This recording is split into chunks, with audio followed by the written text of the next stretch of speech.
या ठिकाणी पराभव झाल्यानंतर आणि ममता दीदींचा देखील पश्चिम बंगालमध्ये दारुण पराभव झाल्यानंतर जनाब संजय राऊत ताटकन झोपेतून उठले आणि गेली अनेक वर्ष मुंबईमध्ये बसून राहणारे, भांडूपच्या घरात बसून राहणारे, सामना कार्यालयात बसून राहणाऱ्या संजय राऊत यांना नाशिकची वाट धरावी लागली. त्यांना लक्षात आलं की जनतेमध्ये गेलं नाही तर ममता दीदी सारखा येणाऱ्या काळात पुन्हा एकदा आपला पराभव होईल. त्यामुळे संजय राऊतांनी आज सकाळी उठून नाशिक गाठलं आणि नाशिकमध्ये कार्यकर्त्यांशी संवाद साधण्याचा, संपर्क करण्याचा प्रयत्न केला. संजय राऊत, तुम्ही नाशिकमध्ये कितीही आपटली, तुम्ही नाशिकमध्ये कितीही गिरट्या घातल्या, नाशिकमध्ये कितीही फेऱ्या मारल्या, तरी ज्या पद्धतीनं पश्चिम बंगालमध्ये ममता दीदींचा पराभव झाला, त्याच पद्धतीनं मुंबईमध्ये तुमचा पराभव झाला, नाशिक महापालिकेत पराभव झाला, जिल्हा परिषदेमध्ये पराभव झाला. येणाऱ्या काळामध्ये तुम्ही कितीही पक्ष बांधणीचा विचार केला, संजय राऊत, तुम्ही जोपर्यंत हिंदुत्ववादाची साथ देत नाहीत, तोपर्यंत तुमच्या पक्ष बांधणीला काहीही अर्थ होणार नाही. नाशिकमध्ये फिरा, जळगावला फिरा, धुळेला फिरा, जनता तुमच्या पाठीशी उभी राहणार नाही.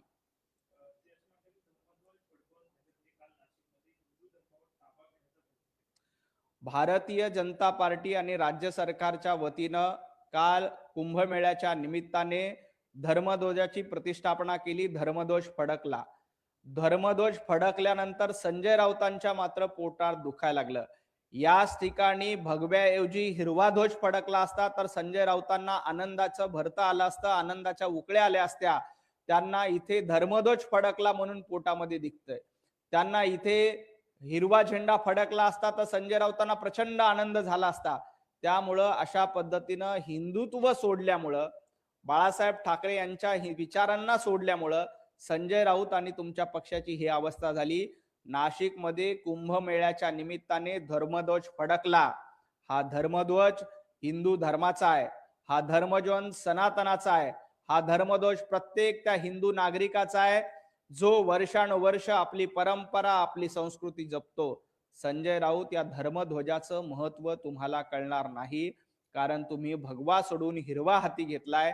तुम्हाला आता हिरवा फडकल्यानंतर आनंद होतोय.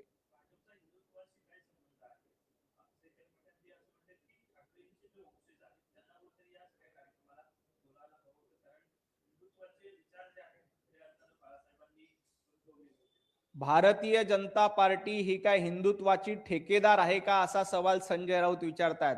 भाजप हा ठेकेदार नाही तर सेवेदार आहे. आम्ही हिंदुत्ववादासाठी सेवा करतो, आम्ही देशभक्त नागरिकांची सेवा करतो, आम्ही भारतीयांची सेवा करतो. आम्ही ठेकेदार नाही तर सेवेदार आहात. राहिला प्रश्न वंदनीय हिंदू हृदय सम्राट बाळासाहेब ठाकरे यांच्या वंशजाला धर्मध्वजाच्या कार्यक्रमाला का बोलवलं नाही, असं संजय राऊत विचारतात. संजय राऊत, जेव्हा अयोध्येमध्ये राम मंदिराची प्रतिष्ठापना सुरू होती, तेव्हा उद्धवजी ठाकरे यांना सन्मानाने निमंत्रण दिलं होतं. उद्धवजी ठाकरे यांना विनंती केली होती की आपण तिथे या, परंतु उद्धवजी ठाकरे मतांसाठी अयोध्येला गेले नाहीत. आजपर्यंत तुम्हाला अयोध्येला जावं वाटलं नाही, कारण तुम्हाला माहित आहे, अयोध्येला जाऊन रामलल्लाचं दर्शन घेतलं तर दाढ्यांची मतं आणि हिरव्यांची मतं आपल्याला मिळणार नाहीत.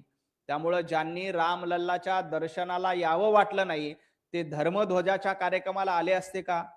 संजय राऊत, तुम्ही वंदनीय हिंदू हृदय सम्राट बाळासाहेब ठाकरे यांचे विचार पायदळी तुडले. तुम्ही हिंदुत्ववाद सोडून दिला. तुम्हाला धर्मध्वजाच्या कार्यक्रमाला बोलवलं असतं तरीही तुम्ही आले नसतात, कारण तुम्हाला हिरवा ध्वज फडकण्यामध्ये जास्त आनंद आहे.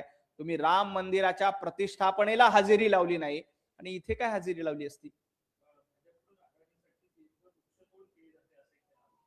अदानी आणि अंबानींचं नाव घ्यायचं आणि त्यांच्या घरातल्या लग्नाला पायघड्या घालायच्या, त्यांच्या घरामध्ये असलेल्या लग्नाला जाऊन स्टेजवर जाऊन नाच करायचा, डान्स करायचा, हे जरा उद्धवजींना जाऊन सांगा.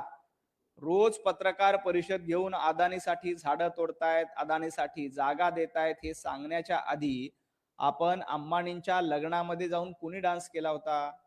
अंबानी आणि अदानींसाठी मातोश्रीवर कुणाचं रेड कार्पेट असतं? जरा एकदा शरद पवार साहेबांना अदानींबद्दल प्रश्न विचारा. त्यानंतर इतरांबद्दल भूमिका घ्या. भारतीय जनता पार्टी ही सातत्यानं लोकहिताचे निर्णय घेते. ज्याही ठिकाणी चुकीचं असेल त्याला चूक म्हणण्याची हिंमत आणि धमक भारतीय जनता पार्टीमध्ये आहे. संजय राऊत तुमच्यामध्ये नाही. संजय राऊत, तुम्ही हनुमान आणि हनुमंताच्या गप्पा करू नये. तुम्ही रावणाच्या गप्पा करा, कारण रावण तुमचा आराध्य झालाय. ज्या पद्धतीनं रावणाने सीतेचं हरण केलं तशाच पद्धतीनं तुम्ही महिलेला त्रास देतायत, महिलांची छेडछाड करण्याचं काम संजय राऊत तुम्ही करतायत. त्यामुळे तुम्हाला प्रभू रामचंद्रांचं, हनुमंतरायाचं नाव घेण्याचा अधिकार नाही. तुम्ही रावणाचे भक्त आहात. रावणाची निष्ठा कशी होती तशी तुमची निष्ठा आहे. रावण ज्या पद्धतीनं अराजकता पसरवण्याचं काम करत होता, अगदी त्याच पद्धतीनं उभाटा गट, संजय राऊत, उद्धवजी ठाकरे अहंकाराने ग्रस्त झालेले आहेत. रावणाच्या अहंकाराचा चक्काचूर करण्याचं काम वानर सेनेने केलं, तसंच महाविकास आघाडी रूपी रावणाचा चक्काचूर करण्याचं काम महाराष्ट्रातल्या जनतेनं केलेलं आहे.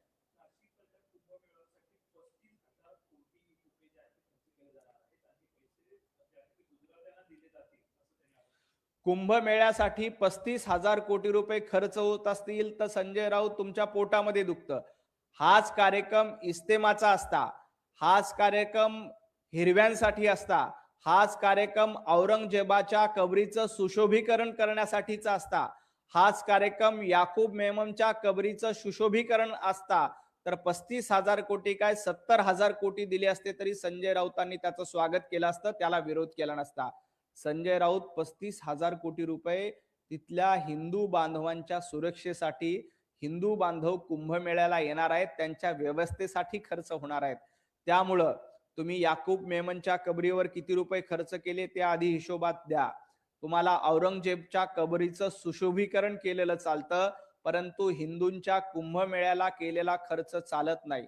आणि राहिला प्रश्न ठेकेदारीचा, 25 वर्ष मुंबई महापालिकेमध्ये सत्ता असताना किती गुजराती ठेकेदारांना उद्धवजी ठाकरेने कंत्राट दिले? शहा, मेहता, अनेक आडनावं आहेत. संदीप देशपांडेंनी भली मोठी यादी एकदा वाचून दाखवली होती. संजय राऊत त्या यादीवर नजर टाका. 25 वर्ष महापालिकेमध्ये सत्ता असताना तुम्ही कुठले ठेकेदार पोचले होते हे एकदा महाराष्ट्राला सांगा आणि मग इतरांवर टीका करा.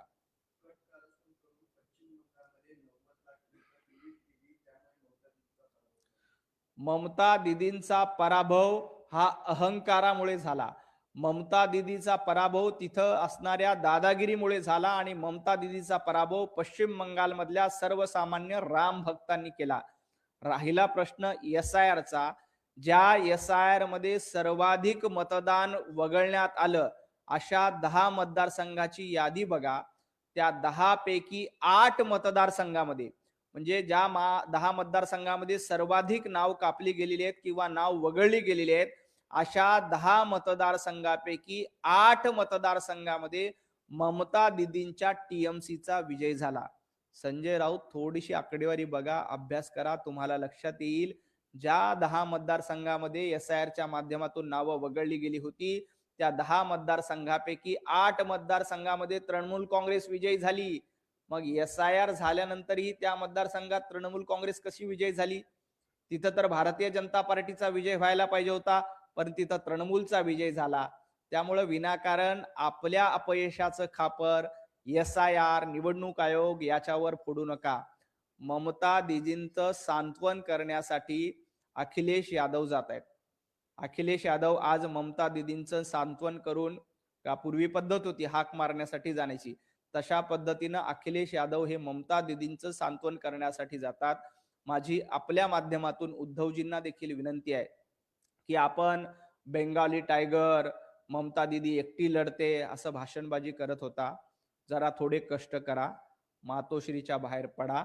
ममता दीदींचं सांत्वन करण्यासाठी आणि दीदींचे अश्रू पुसण्यासाठी तरी किमान पश्चिम बंगालमध्ये जा.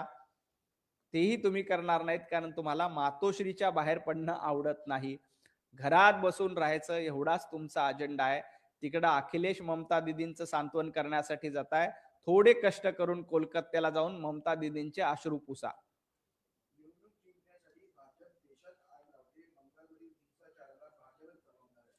पश्चिम बंगालमध्ये हिंसाचार झाला की भारतीय जनता पार्टी जबाबदार, आणि पश्चिम बंगालमध्ये मुख्यमंत्री पदाचा राजीनामा देणार नाही हे योग्य.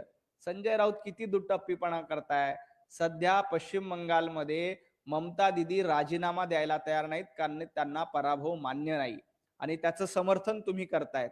पश्चिम बंगालमध्ये ज्या पद्धतीनं ममता बॅनर्जींच्या गुंडांकडनं सोमेंदू अधिकारी यांचे पीए यांची हत्या करण्यात आली, या घटनेनंतर पश्चिम बंगालमध्ये कशा पद्धतीनं 15 वर्ष ममता दीदीने गुंडगिरी केली असेल याची कल्पना तुम्हाला येते. ममता दीदींची दहशत काय होती याची कल्पना तुम्हाला येईल. त्यामुळं आता भारतीय जनता पार्टीचं 9 तारखेला सरकार स्थापन होईल. हे सरकार स्थापन झाल्यानंतर पश्चिम बंगालमधली दहशत, पश्चिम बंगालमधली दिदीगिरी समूळ नष्ट करण्याचं काम तिथले मुख्यमंत्री, तिथलं सरकार निश्चितपणे करतील, यात अजिबात शंका नाही. तामिळनाडूमध्ये बहुमतासाठी टीव्हीके कडे पूर्ण आकडेवारी नाही.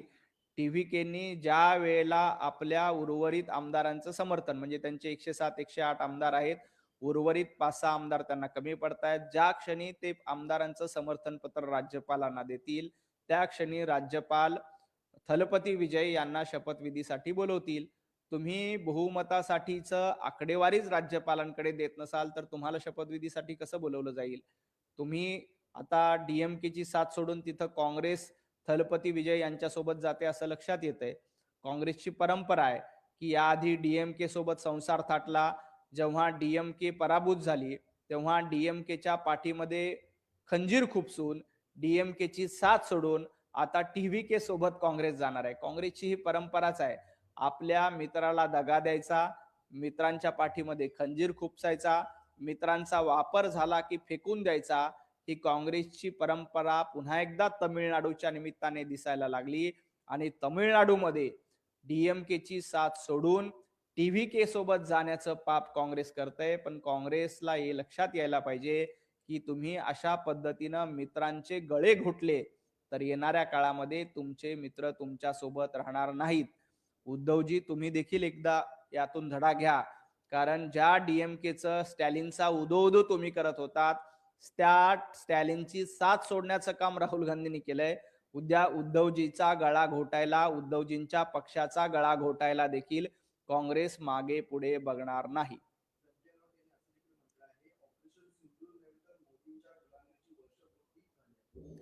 पंतप्रधान नरेंद्र मोदीजी हे कुणाचेही गुलाम नाहीत. ते गुलाम असतील तर 140 कोटी देशवासियांचे गुलाम आहेत. तुमच्यासारखे पाकिस्तानचे गुलाम नाहीत. सातत्यानं पाकिस्तानची गुलामी करण्याचं काम संजय राऊत करतायत. ऑपरेशन सिंदूरला वर्षपूर्ती झाली, त्याबद्दल तुम्ही चकार शब्दांनी बोलत नाहीत. ज्या ऑपरेशन सिंदूरच्या माध्यमातून पाकिस्तानमध्ये जाऊन घरामध्ये घुसून तिथल्या दहशतवाद्यांचा खात्मा करण्याचं काम भारतीय सैनिकांनी केलं, त्याची वर्षपूर्ती आहे. त्याची वर्षपूर्ती असताना तुम्ही अशी भाषा वापरतायत, कारण तुम्ही पाकिस्तानचे गुलाम झालायत. पाकिस्तानची गुलामी करण्यात संजय राऊतांना धन्यता मानते. पंतप्रधान नरेंद्र मोदीजी ही पाकिस्तानचे गुलाम नाहीत, तर 140 कोटी जनतेचे सेवेकरी आहेत आणि सेवा करण्याचं काम पंतप्रधान नरेंद्र मोदीजींच्या माध्यमातून केलं जात आहे. नाशिकमध्ये मोठमोठे आकडे फेकायचे आणि घोटाळा झाला असं सांगायचं, हा संजय राऊतांचा जुना धंदा आहे. नाशिक मधल्या माडाच्या घोटाळ्यामध्ये संजय राऊत यांचे काही निकटवर्तीय आहेत. नाशिकचे संपर्क प्रमुख असल्यामुळे संजय राऊतांनी काही गुंतवणूक नाशिकमध्ये देखील केली आणि नाशिकच्या माडाच्या घोटाळ्यामध्ये संजय राऊत यांच्या साथीदारांचे हात देखील आहेत. संजय राऊतांचे काही साथीदार या नाशिकच्या म्हाडाच्या घोटाळ्यामध्ये आहेत. सरकार याची चौकशी करील आणि संजय राऊतांचे जे कोणी साथीदार किंवा संजय राऊतांची जी काही बेनामी गुंतवणूक नाशिकमध्ये झालेली आहे त्याची देखील चौकशी होईल. नाशिकमध्ये रिंग रोड साठी भूसंपादन सुरू आहे. कुठेही कुणासोबतही जबरदस्ती सरकारकडनं केली जात नाही. शेतीचा योग्य मोबदला, जागेचा योग्य मोबदला देण्याचं काम राज्य सरकारकडनं सुरू आहे. परंतु प्रत्येक चांगला प्रकल्प सुरू झाला की काही लोकांना सुपारी देऊन पुढे करायचं आणि तो प्रकल्प थांबवायचा, त्या प्रकल्पाला उशीर होईल यासाठी चिंता करायची. हा उभाटा गटाचा धंदा आहे. तुम्हाला आठवत असेल, जेव्हा समृद्धी महामार्ग सुरू होणार होता तेव्हा अशाच काही शेतकऱ्यांना किंवा सुपारीबाजांना, शेतकऱ्यांना नाही, काही सुपारीबाजांना हाताशी धरून नाशिकमध्ये समृद्धी महामार्गाला विरोध करण्याचं पाप देखील तत्कालीन शिवसेनेने केलं होतं, उद्धवजी ठाकरेंनी केलं होतं. काय झालं? आज समृद्धी महामार्ग झाला, त्यामुळं महाराष्ट्राची भाग्यरेषा बदलली. नाशिकमध्ये मोठ्या प्रमाणात वाहतूक कोंडी होते. त्या वाहतूक कोंडीला पर्याय म्हणून आपण रिंग रोड करतो. त्या रिंग रोडसाठी शेतकऱ्यांना मोठ्या प्रमाणात मोबदला देखील दिला जातो. परंतु काही सुपारी बाजांना हाताशी धरून अशा पद्धतीच्या सरकारी प्रकल्पाला विरोध करण्याचं काम उभाटा गटाने केलं जातंय. परंतु महाराष्ट्रातील जनता, नाशिकची जनता सुज्ञ आहे. अशा सुपारीबाज लोकांना ते थारा देणार नाहीत. महाराष्ट्रामध्ये आणि देशामध्ये शंड कोण आहे याचा निकाल 2024च्या विधानसभेला लागलाय. जे शंड होते त्यांना थंड करून घरी बसवण्याचं काम विधानसभेच्या निवडणुकीमध्ये केलंय. त्यामुळे संजय राऊत, तुम्ही किती बालिश वायफळ बडबड करता हे देखील महाराष्ट्राला माहित आहे. मी मध्यंतरी एक शब्द वापरला होता, संजय राऊत यांना शब्दकोश किंवा विश्वकोश समजत नाही, त्यांना अश्वकोश लागतो. आपल्या पक्षाला लागलेला अश्व एकदा संजय राऊतांनी बघावं आणि मग इतरांवर टीका करावी.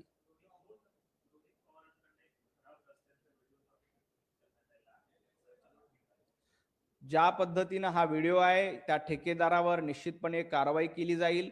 या व्हिडिओची सत्यता तपासली जाईल. अशा पद्धतीनं कुठला ठेकेदार जर का चुकीचं काम करत असेल तर त्याला सोडलं जाणार नाही. त्या व्हिडिओची सत्यता तपासावी लागेल.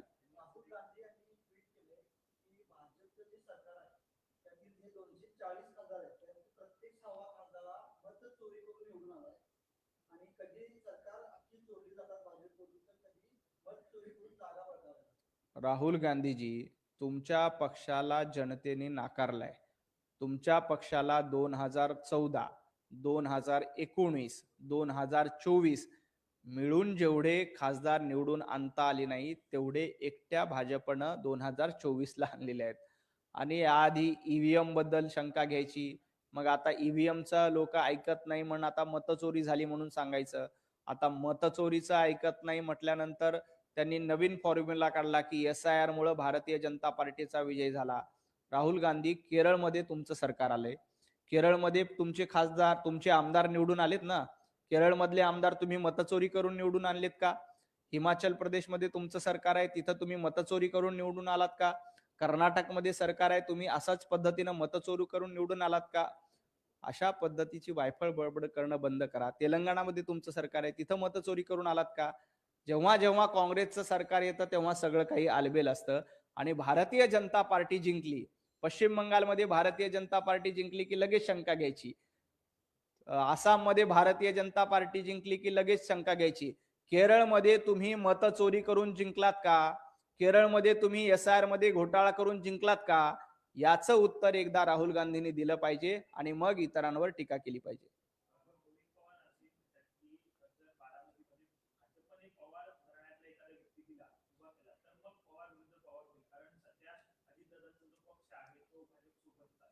रोहित पवारांची इच्छा आहे की बारामतीमध्ये पवार विरुद्ध पवार सामना व्हावा आणि रोहित पवारांना महाराष्ट्राचा मुख्यमंत्री होण्याची घाई झालेली आहे.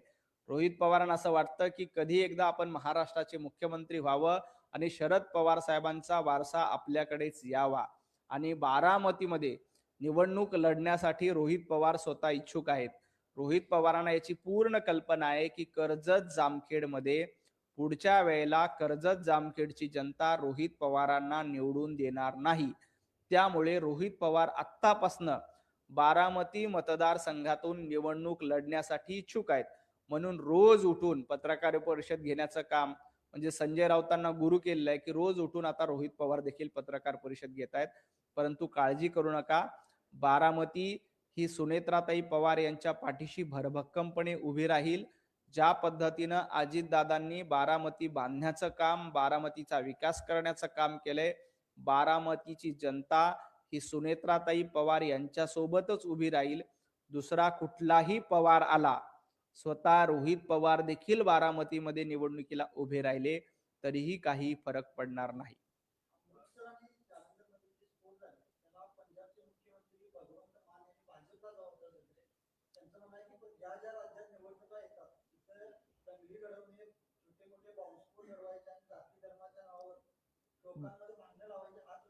भगवंत मान यांनी एकदा नागरिक शास्त्राचं पुस्तक वाचलं पाहिजे, घटना वाचली पाहिजे.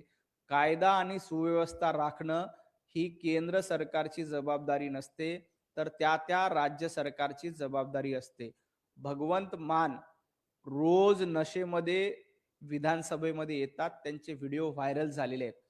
रोज नशेबाजी करणाऱ्या अशा मुख्यमंत्र्यांनी इतरांवर टीका करू नये. आधी आपल्या खाली जळतंय काय ते बघावं. नशेबाजी करून राज्य चालवता येत नाही. तुमच्या नशेडीपणामुळेच पंजाबमध्ये बॉम्बस्फोट होत आहेत, कारण तुमचं गृह खात्यावर लक्ष नाहीये, तुमचं पोलिसांवर नियंत्रण नाहीये. आणि पंजाब हे पूर्ण राज्य आहे, तिथं पूर्ण जबाबदारी ही मुख्यमंत्र्यांची असते.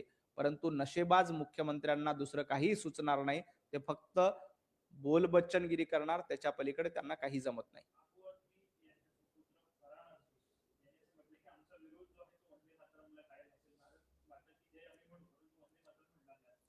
अबू आझमी, त्यांचा पक्ष, एम या सगळ्यांना सांगायचंय, अगर इस देश में रहना होगा तो वंदे मातरम कहना होगा. या देशामध्ये तुम्हाला राहायचं असेल तर वंदे मातरम म्हणावंच लागेल. अबू आझमी, तुम्ही सातत्यानं वंदे मातरमला विरोध करताय, या देशाला विरोध करताय. या देशामध्ये खायचं, या थाळीमध्ये खायचं आणि थाळीमध्ये छेद करण्याचं काम समाजवादी पार्टीच्या वतीनं केलं जातं, एमआयएमच्या वतीनं केलं जातं. एमआयएमला जो दर्जा मिळालाय, एमआयएम ज्या पद्धतीनं वाढत चाललंय, समाजवादी पार्टी ज्या पद्धतीनं वाढत चाललीये, आणि एमआयएम आणि समाजवादी पार्टीच्या वतीने वंदे मातरमला विरोध करण्याचं कटकारस्थान सातत्यानं केलं जात आहे. परंतु एक लक्षात घ्या, वंदे मातरमला विरोध केला तर या देशातली जनता तुम्हाला अस्तित्व देखील ठेवणार नाही. कारण वेद मंत्राहून आम्हा वंदे वंदे मातरम असं म्हणत या वंदे मातरमनं स्वातंत्र्याच्या लढ्यामध्ये एक धगधगता मंत्र म्हणून काम केलेलं आहे. या वंदे मातरमला समाजवादी पार्टी विरोध करत असेल, एमआयएम विरोध करत असेल, तर त्यांना धडा शिकवण्याचं काम निश्चितपणे केलं जाईल. तुम्हाला वंदे मातरम म्हणायचं नसेल तर तुम्ही खुशाल पाकिस्तानमध्ये जा. तुम्हाला तिथं जागा मिळणार नसेल तर बांगलादेशमध्ये जा. ती पाठवण्याची व्यवस्था लोकवर्गणी करून आम्ही करू.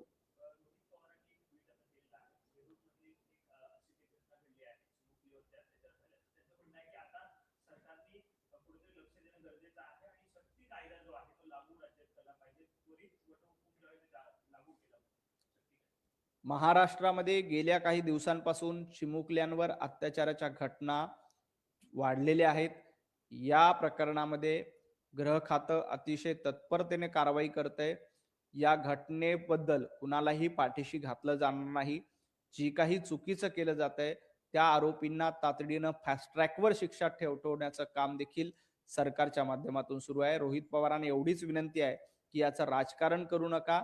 राजकारण करण्यासाठी आपल्याकडे वेगवेगळे मुद्दे आहेत, परंतु या चिमुकल्यांवर जे अत्याचार होत आहेत त्यांना कुणीही पाठीशी घालत नाहीत. पोलीस प्रत्येक ठिकाणी तातडीने कारवाई करतात. अनेक प्रकरणामध्ये 18 तासात 24 तासाच्या आत आरोपीला अटक करण्याचं काम पोलिसांनी केलंय. अतिशय सजग राहून सतर्कतेच्या माध्यमातून पोलीस कामगिरी करतायत.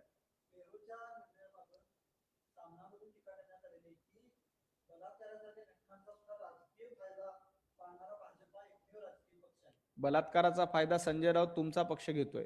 तुम्ही ज्या पद्धतीनं रोज उठून शिवीगाळ करणं, अश्लील बोलणं हे थांबवा. आणि हे प्रकरण संवेदनशील आहे. अशा प्रकरणामध्ये राजकारण करू नका. राजकारण करण्यासाठी आपल्याकडे 365 पैकी 364 दिवस आहेत. त्या दिवशी तुम्ही बिनभोबाट राजकारण करा. परंतु या संवेदनशील प्रकरणामध्ये आपण सरकारच्या पाठीशी राहिलं पाहिजे. आपण पीडित कुटुंबाच्या पाठीशी राहिले पाहिजे आणि तातडीनं न्याय कसा मिळेल याची चिंता केली पाहिजे.